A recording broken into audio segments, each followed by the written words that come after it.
అమ్మా నాన్న ప్రేమలో ఉన్న తేడా. నువ్వు నేను పెళ్లి చేసుకుని ఒకటయ్యాం, పిల్లల్ని కన్నాం. నువ్వు తల్లివయ్యావు, నేను తండ్రి అయ్యా. నువ్వు పిల్లల ఆలనా పాలనా చూసుకుంటే నేను పనిలో బయట కష్టపడ్డా. నువ్వు అమ్మ చేతి గోరుముద్దవయ్యావు, నేను సంపాదించే నాన్నగా ఉండిపోయా. పిల్లలకి దెబ్బ తగిలితే ఆప్యాయంగా నువ్వు దగ్గరికి తీసుకుని ప్రేమమూర్తివయ్యావు.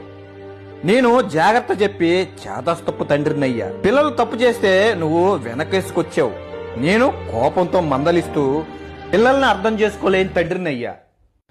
పిల్లల సంతోషంలో నువ్వు ఒక మంచి మిత్రుడు అయ్యావు, నేను మందలించడం వలన కోపిస్తే తండ్రినయ్యా. నీ కన్నీళ్లలో పిల్లలు ప్రేమను చూశారు, కానీ నా ప్రేమలో కోపాన్నే చూశారు. నువ్వు చందమామలాగా చల్లగా కనిపిస్తావు, కానీ నేను మండే సూర్యుడిలా కనిపిస్తా. పిల్లలు నన్నెప్పుడు మందలించే తండ్రిగానే చూశారు. తండ్రి పిల్లల్ని ఎప్పుడూ గొప్ప స్థానంలో ఉంచాలనుకుంటాడు.